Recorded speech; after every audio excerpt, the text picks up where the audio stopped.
ela tinha voltado do Brasil e ela estava muito entusiasmada com o Tatu Canara. Não sei, isso aí pode ser intuição da mãe, sei lá, de outras crianças conversando, não sei.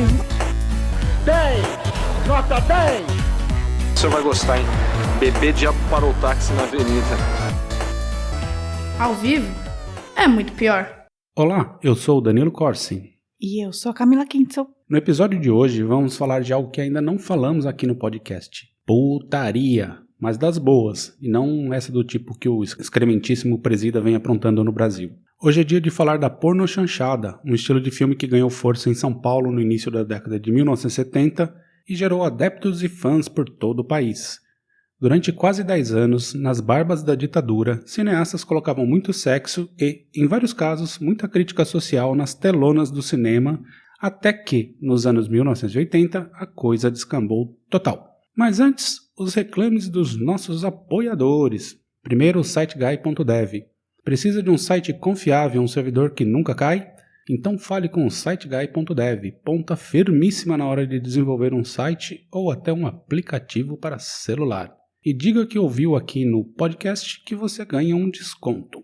E agora a sagrada palavra do drinco.com.br. Camila, o que eles nos mandaram hoje? O vinho de hoje veio da Califórnia, nos States. É o SLO Down, ou Slow Down, Sexual Chocolate Red 2018, feito com a uva Shiraz, que tem um estilo blend, com um sabor intenso e seco que é perfeito para acompanhar um belo cordeiro ou carnes de aves. E você encontra esse vinho por R$150 lá no drinco.com.br. Compre e ajude a gente a manter este podcast. Brinde história? Tchim, tchim. Tchim, tchim. Será que eu vou ter que te fuder outra vez? Por Dios, senhor, estou com as pregas em fuego. É a segunda vez que eu te deixo vivo. Cuidado. A próxima pode ser a última. Por que não me mataste, senhor? Um cu como o teu merece ficar vivo. Graças, senhor. Primeiro, aquele contexto básico. Chanchadas são os tipos de filmes ou espetáculos onde um humor ingênuo, quase burlesco e muito popular é o grande protagonista. E esse estilo predominou no cinema brasileiro por quase 30 anos, dos anos 1930 até o início dos anos 60. A produtora Atlântida, do Rio de Janeiro, era a principal responsável pelos grandes sucessos de bilheteria, especialmente porque apostavam muito em tramas e temas carnavalescos. A coisa era quase sempre a mesma, mocinho salvando a mocinha em perigo. Grandes nomes da dramaturgia nacional saíram das chanchadas. Oscarito, Grande Otelo, Dercy Gonçalves e Anquito, por exemplo. Desta era também saiu outra lenda brasileira, a produtora Herbert Richards, que mais tarde se tornou célebre em dublagens. O diretor Carlos Manga também saiu desta leva, mas o que ele fazia era usar as chanchadas de maneira mais escancarada, debochada, com paródias de filmes norte-americanos e da política nacional. Mas as chanchadas merecem um episódio próprio, então paro por aqui. Entender o que eram chanchadas é fundamental para compreender a pornochanchada, é claro. Porém, não pense que o cinema brasileiro da época era só isso. Ali na década de 50 tinham coisas como Rio 40 Graus, de Nelson Pereira dos Santos, sendo feita. E a década de 60 trouxe também o cinema novo. Mas, voltando ao tema do episódio, nesses mesmos anos 60, na Itália, um gênero popular de cinema juntava comédia com breve pitadas de erotismo. E quando falo erotismo aqui, me refiro a um close nas coxas das mulheres, uma troca de olhar, aquela mordidinha no lábio clichê e tal. Aliás, você dá mordidinha nos lábios, Camila?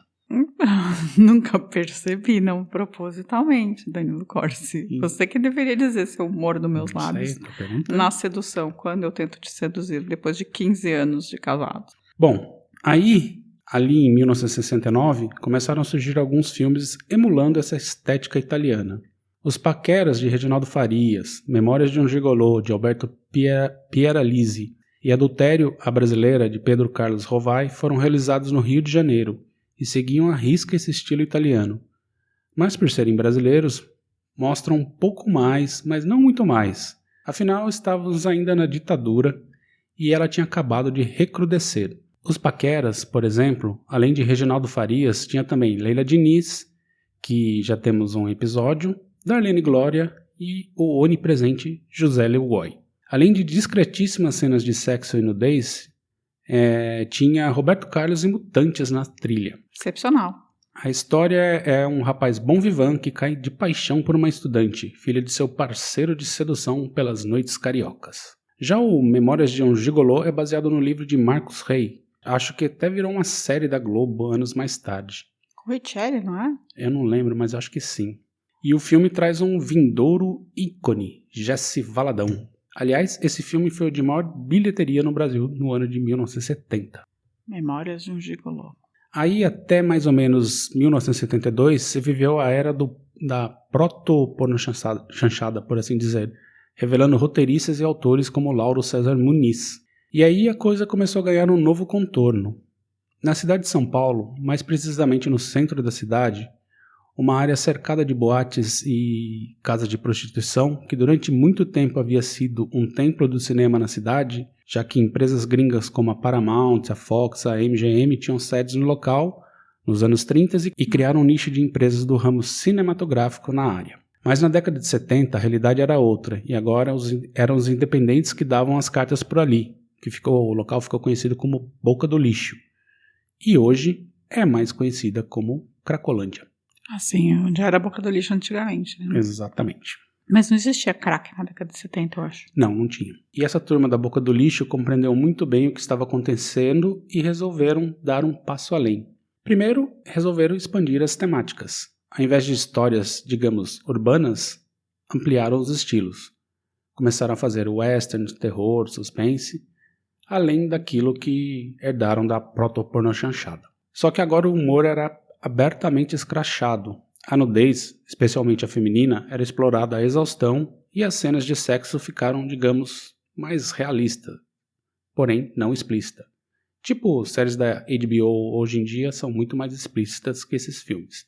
Outra característica era que as produções eram extremamente baratas, não havia muita preocupação com fotografia, era quase o esquema de uma câmera na mão e vai que vai, e uma coisa que depois assombrou o cinema brasileiro por muitos anos, a péssima captação de áudio, o que obrigava muitas obras a serem dubladas depois. É verdade. A captação de áudio no Brasil era um horror, assim. Era péssima, né? E um dos primeiros exemplares é Como é Boa a Nossa Empregada, de 1973, com 3 historietas sobre o fetiche com empregadas domésticas. No elenco, gente como Jorge Dória, José Leogói de novo e Pedro Paulo Rangel. Outro exemplar é As Cangaceiras Eróticas, de 74, que conta a história de 2 filhas de um cangaceiro que foi assassinado e que decidem se vingar e fazem um treinamento intenso para se tornarem cangaceiras eróticas. Qual que é o treinamento para cangaceiras eróticas? Eu não Tem sei, escola? eu não vi esse filme. Mas a vingança, surra de buceta. Jesus amado. Esse E- episódio, gente, não ouçam com seus filhos. Pois é. E esse filme revelou uma das musas dessa era, Matilde Mastrange. Mais tarde, uma sequência foi feita, A Ilha das Cangaceiras Virgens. Mas peraí, mas elas eram virgens? Não, essa aí depois eu acho que são as filhas. Na sequência As viraram filhas das ficaram cangaceiras virgens? eróticas são virgens. E teve também a Super Fêmea, que trouxe então o modelo Vera Fischer para as telonas, com o roteiro de Silvio de Abreu. Ó, Obviamente, produções desse naipe começaram a chamar a atenção, levando multidões aos cinemas. Grupos conservadores e católicos berravam contra a exibição dos filmes. E aqui a coisa fica um tanto quanto nebulosa. O Brasilzão versando forte na ditadura dos milicos, que sempre prezava pela moral e pelo cidadão de bem, e filmes assim sendo produzidos? Pior, a maior parte deles eram financiados pela Embrafilme, órgão do governo federal responsável pelo fomento do cinema nacional. E o que explica? Oficialmente, nada, além de critérios técnicos. A boca miúda, esses filmes cumpriam uma estratégia da ditadura. Além de gerar entretenimento para as massas, também gerava essa grita toda, abafando a repressão que estava todo ao vapor no campo político. A famosa cortina de fumaça. Tão em moda hoje em dia, não, Camila? cortina de fumaça? Cortina de fumaça. Eu vi uma esses dias, que era de um tanque. Cortina Pois de é, fumaça né? literal. Tava matando a dengue. Ah, sim. Outros exemplares dessa fase inicial da pornochanchada são Os Garotos Virgens de Ipanema, Os Mansos, que tem Sandra Breia, Zezé Macedo, Ari Fontoura e Paulo Coelho. Tem também A Virgem e o Machão, dirigido por ninguém menos que José Mujica Marins, o Zé do Caixão. Olha a sinopse. Numa pequena cidade do interior, um médico recém-chegado aceita o desafio de tentar derreter a prostituta mais fria da cidade, Maria Sorvete, mais interessado em chupar um picolé do que fazer sexo. Enquanto isso, as mulheres traídas da cidade decidem dar o troco, apostando qual delas conseguirá conquistar primeiro o médico. Jesus, Maria Sorvete, Maria a Sorvete. prostituta frígida. Isso. Gostei. Eu quero assistir esse filme. Mas o ano de 1975 é que traz a chamada Era de Ouro da pornochanchada. Um dos primeiros exemplares é o Roubo das Calcinhas, que tem 2 histórias. Além do que dá o título ao filme, tem também I Love Bacalhau. Jesus amado. Acho que dá pra entender onde vai, né? Só que não. Olha a sinopse. Primeiro do Roubo das Calcinhas. 4 amigos estão sem dinheiro no Natal. Genaro tem a ideia de assaltar um bordel na Barra da Tijuca, pois acha que as vítimas não chamarão a polícia. Para conhecer o lugar, um dos amigos, Alfredo, se traveste de mulher e vai com Genaro para lá. Depois, armam um plano e voltam para executar o roubo. Eu adorei. Já o I Love Bacalhau. O dono de um botequim no subúrbio, o português Manuel, ganha na loteria esportiva. 3 mecânicos se acham injustiçados por quase terem ganho o prêmio e sequestram a mulher de Manuel, a Filó, e exigem um resgate. Manuel se recusa a pagar, pois assim se livra da esposa e pode conquistar a mulata dos seus sonhos.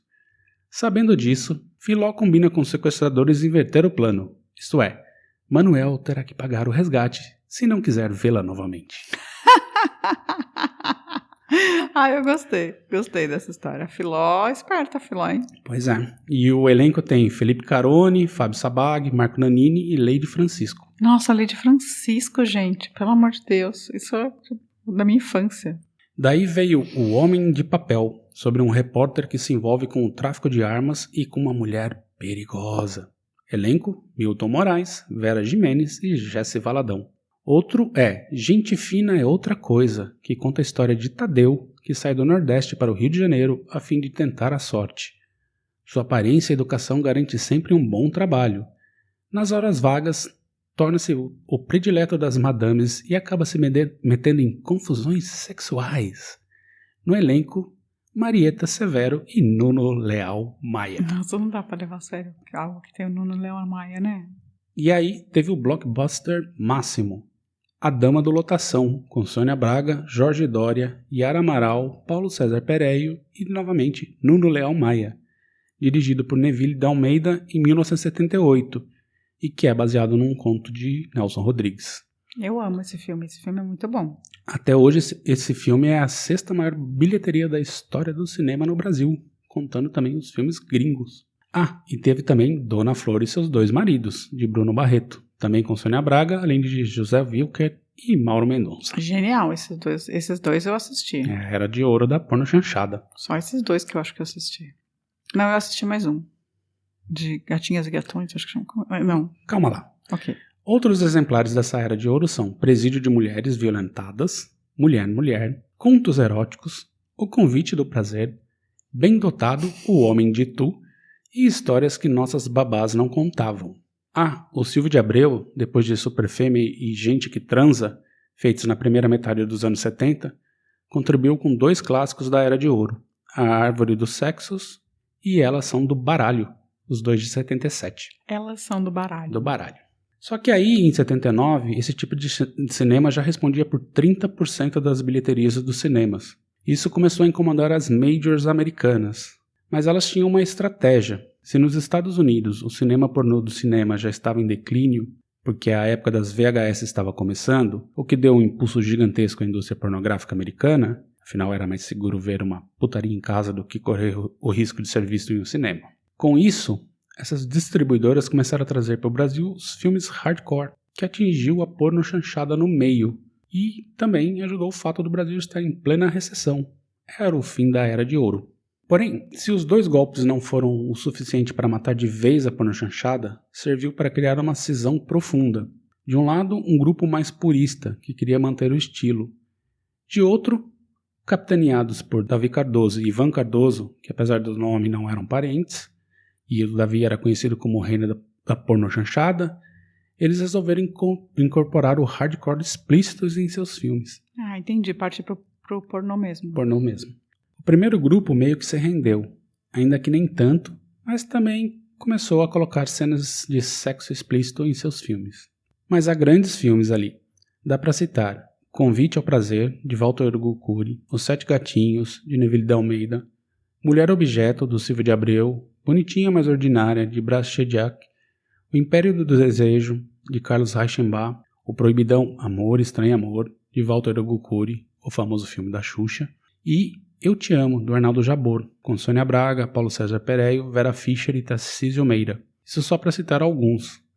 Tem mais, mas não são tão icônicos. Mas de certo modo esse estilo durou pouco, morreu em 84. Já o estilo Davi Cardoso foi muito mais efetivo, até porque fazer hardcore não precisava muito, nem história direito. Mesmo assim, tem alguns clássicos que valem a pena assistir. O Segredo da Múmia é um deles. A sinopse. Um cientista louco descobre uma poção capaz de dar vida eterna aos seres humanos. Ele usa seu experimento numa múmia egípcia, que ao ressuscitar começa a matar seus desafetos.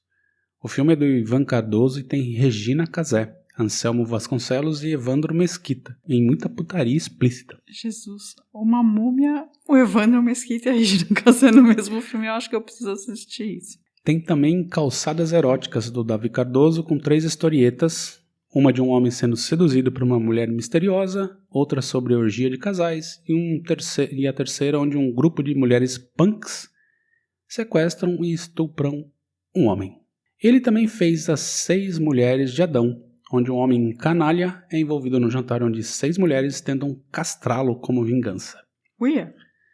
Tem também Os Bons Tempos Voltaram, Vamos Gozar Outra Vez, de Ivan Cardoso. E olha, vai ser raro ver um filme com John Herbert, Carla Camurati, Paulo César Grande, Pedro Cardoso, Andréa Beltrão, Marcos Frota ou Alexandre Frota num filme de putaria explícita, ainda mais baseado numa história de Miguel Paiva. Jesus, realmente. Peraí, o Marcos Frota ou o Alexandre Frota? Os dois. Os dois. Nossa. Tem a cena erótica pornô explícita do Alexandre Frota com a Carla Camurati. Uia! Isso é chocante pra mim. E claro, o Senta no Meu que eu entro na tua. Filme com 2 histórias. Senta no meu que eu entro na tua. Isso. Uhum. Na primeira história, uma buceta falante cheia de opiniões e desejos deixa sua dona em apuros. E na outra, um homem impotente vê nascer um pênis na sua cabeça e recupera sua virilidade. E aí, Camila, o que você acha? Pinto na cabeça. Buceta falante. Acho que... Não sei o que comentar. Como eu diria agora, pênis? Não me sinto capaz de opinar sobre isso. Mas nada se compara aos 2 ícones dessa vertente. O primeiro é O Rebuceteio, filme de Cláudio Cunha, que é uma mistura de O Calcutá e Chorus Line, com trilha de Zé Rodrigues. O Rebuceteio. O Rebuceteio. Adorei o nome. É muita putaria burlesca. E o outro é o pistoleiro chamado Papaco, de Mário Vaz Filho, um western sobre um pistoleiro viciado em comer cu. Não importa se de homem ou de mulher. E é papaco pra não ser papacu. É isso. Ai, desculpa, esse... Você assistiu algum desses? Eu assisti o Rebuceteio, o pistoleiro chamado Papaco, o 6 Mulheres de Adão, e já tinha visto Os Bons Tempos voltar já há muito tempo atrás. Muitos desses eu vi muito tempo atrás. O Eu Te Amo. Ah, sim, o Eu Te Amo também assisti muito tempo atrás. Mas ele é um filme mais cult, né? Outra história, assim. Esses filmes você encontra por aí, em geral no Xvideos. Xvideos. Ok. Desse filme saiu um meme muito usado, o Ei, seu bunda mole. Esse filme é mas é tão bizarro que ele é brilhante. Um pistoleiro chamado Papaco, gente, por favor. Assistam.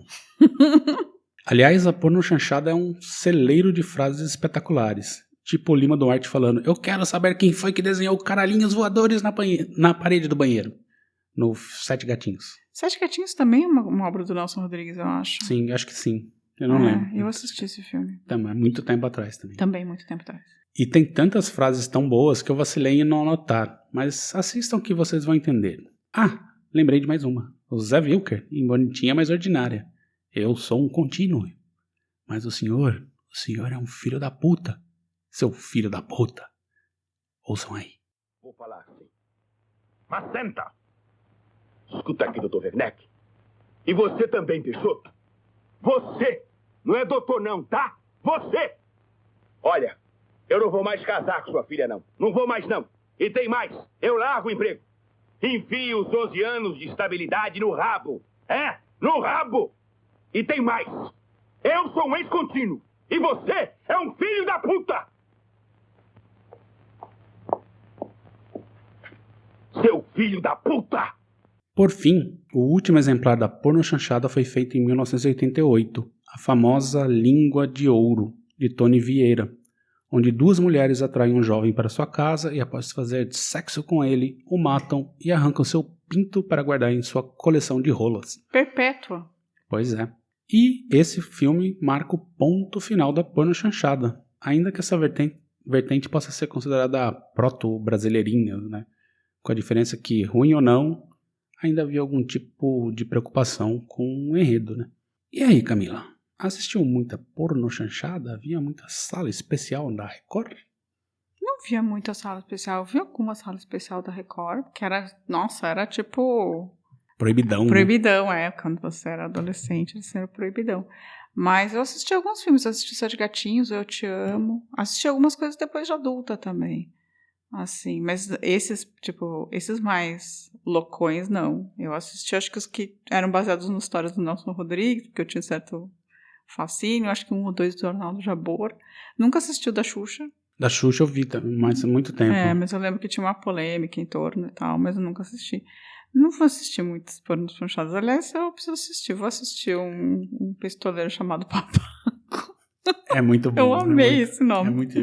É bizarro, mas é muito bom. E histórias que a nossa babá não contava também, que são várias histórias, de certa maneira.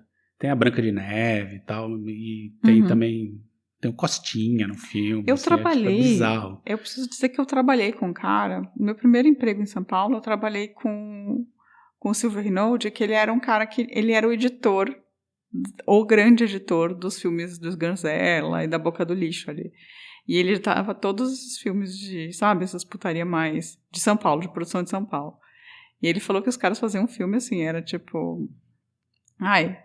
Pega duas prostitutas que estavam num prédio, 2 prostitutas ali, e chama pro canto e resolve as coisas, sabe? Tipo, fazia um roteiro meio na hora, era tudo muito... Um proto-pornô, né? Assim, e ele era editor. Eu não trabalhei com ele, ele editava publicidade quando eu trabalhei com ele, né? Já era no final da década de 90 e tal. E ele editava publicidade.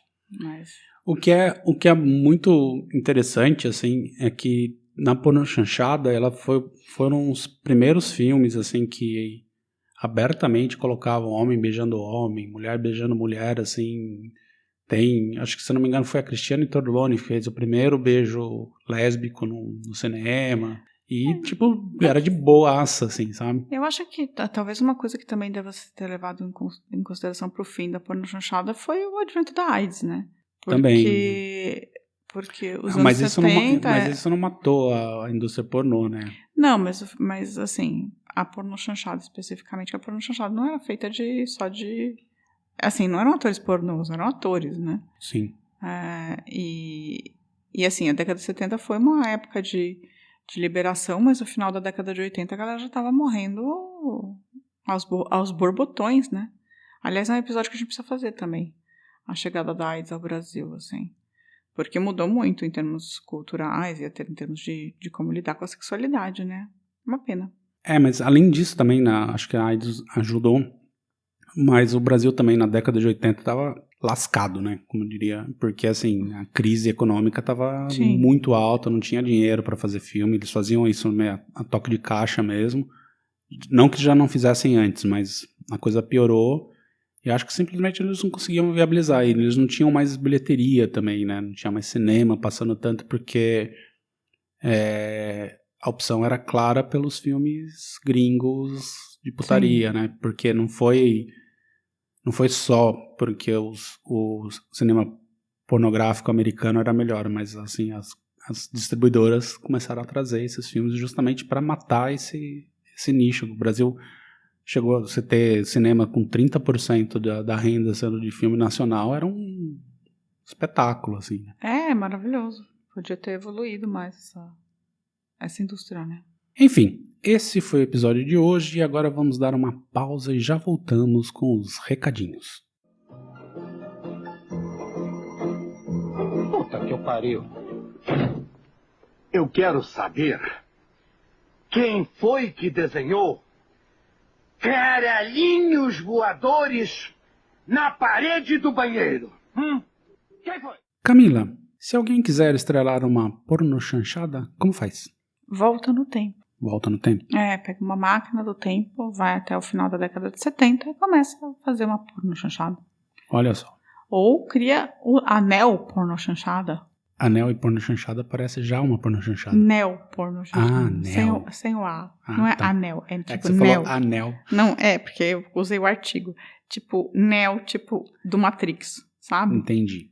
Neo pornochanchada. E Tipo, se neoliberal. essa pessoa quiser criar o anel pornochanchada e quiser contar pra gente, como faz? Aí tem que escrever pra gente no contato @muitopior.com.br ou mandar um comentário lá no site muitopior.com.br ou fazer um comentário no YouTube, que muita gente faz, ou mandar mensagens no Instagram ou no Facebook e talvez no Twitter. Talvez. Agora os recadinhos. Primeiro, a Tanira Galbi agradeceu pela história da Maria da Penha. A Vanessa Clerici falou sobre, no episódio do crime da Rua Cuba, falou que a viatura em 24 de dezembro de 88 era a rota na rua, especialmente na região, que é onde morava o senhor Dr. Paulo Maluf.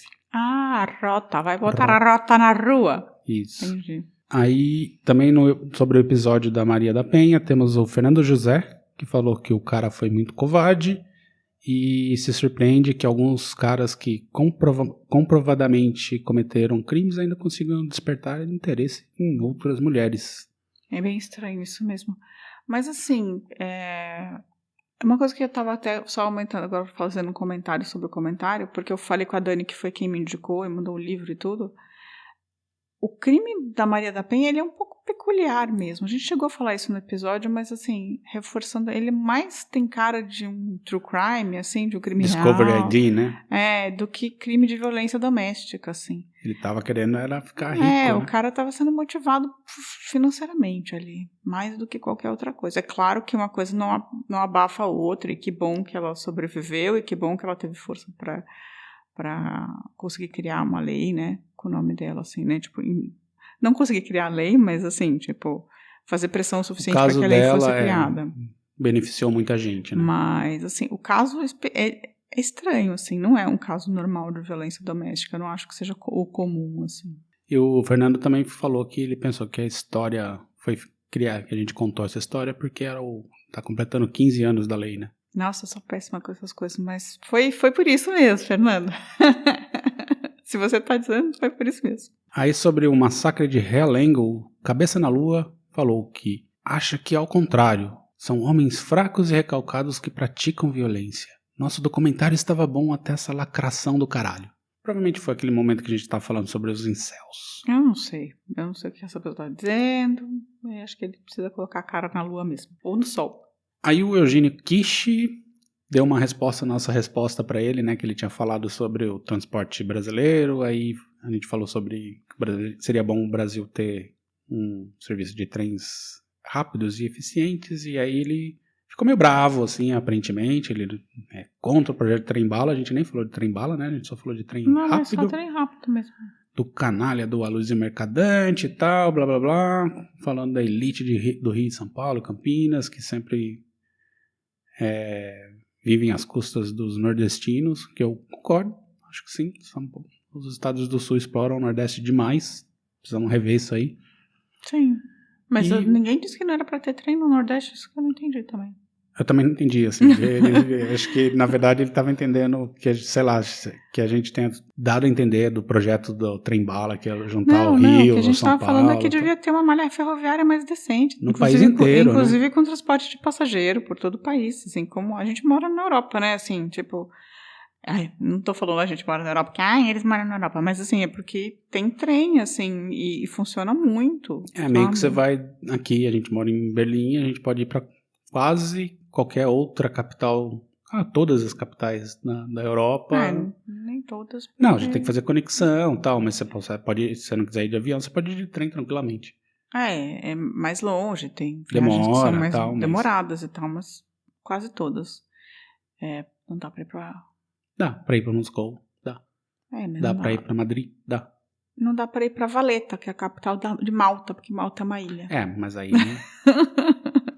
aí não tem jeito. Não Quase todas as capitais. Não dá pra ir pra Sicília também, não dá pra ir pra um monte de lugar. Mas Na enfim. Sicília dá pra ir de trem, sim. O trem desmonta, entra no barco e monta verdade, de novo. eu tinha esquecido disso. Mas enfim, o que a gente quer dizer dá pra viajar de trem é seguro, mais seguro do que transporte rodoviário, é menos poluente e até do que transporte por avião, né? Ou também transporte rodoviário, leva mais gente e, poxa, seria ótimo se tivesse trem. Sim. Minha família é de Curitiba, eu morei muitos anos em São Paulo. Se tivesse trem de Curitiba para São Paulo, nossa, que paraíso, sabe? Tudo bem, tô falando do Sul? Tô. Mas da mesma maneira, se tivesse trem interligando todas as capitais do Nordeste, sabe? Sim, você pegar um trem em Salvador e ir até, sei lá, Recife. Pois é, ou ter trem rápido mesmo, que ligasse as cidades também do Nordeste ao Sim. Rio de Janeiro, por exemplo. Ou entre elas mesmo, né? Trem rápido entre duas capitais do Nordeste, Sim. ou duas cidades do Nordeste, Seria enfim, ótimo. seria ótimo. Transporte ferroviário é muito bom, o Brasil tem dimensões continentais e seria uma solução relativamente barata. Você poderia usar também para transporte de carga mais efetivo, e tiraria muito caminhão das estradas. Sim. Enfim. Hidroviário também seria bom. Também, mas enfim. Esses foram uns recadinhos que eu anotei. Você tem algum outro? Eu Você tenho lembra? sempre o Giancarlo. Que o Giancarlo sempre está presente no nosso coração. A gente conversou por aí. A gente tem mandado e-mails. Se alguém quiser mandar e-mail contando sua vida, pode mandar, viu? Ou comentando os episódios. Aliás, assim, comentem os episódios e tal. Porque é importante pra gente ter essa dimensão, entender o que tá bom, o que tá meio ruim. sentir a temperatura da água, sabe? O que vocês gostam mais, o que vocês gostam menos. É difícil, assim, só a gente ficar falando. Então, se vocês não falam de volta, fica difícil pra gente. Pois e lembrando que a gente tem 2 semanas agora de folga. Isso, nas próximas 2 semanas a gente vai colocar 2 episódios que a gente já fez, que a gente gosta, um repost, e voltamos em 2 semanas com histórias novinhas em folhas das velhas. Velhinhas em folha. Velhinhas em folha. Mas tem muita coisa, viu? A nossa pauta tá cheiaça. A gente precisa justamente desse tempo para conseguir produzir, porque... Enfim, nesse episódio aqui, assim, eu assisti 3 documentários, vários filmes, li muita coisa e, assim, mas não tem, assim, se você quiser saber, quais são todos os filmes que foram feitos? Não se sabe. Não se sabe. Eu também nunca ouvi nenhum podcast sobre porno chanchado, acho que esse é o não primeiro. Tem, porque é muito espalhado, né? Então, assim, ninguém sabe direito quais são os filmes, né? Tirando esses que fizeram mais sucesso. E depois, quando você entra ali nessa década de 80, igual você falou, os caras pegavam 2 prostitutas na rua e levavam lá, criavam para um sítio, contava a história do Joãozinho que chegou, e a empregada, e a não sei o que, a patroa, blá blá blá, enfim. E aí tinha um filme. Mas isso não tá registrado em nenhum lugar, né?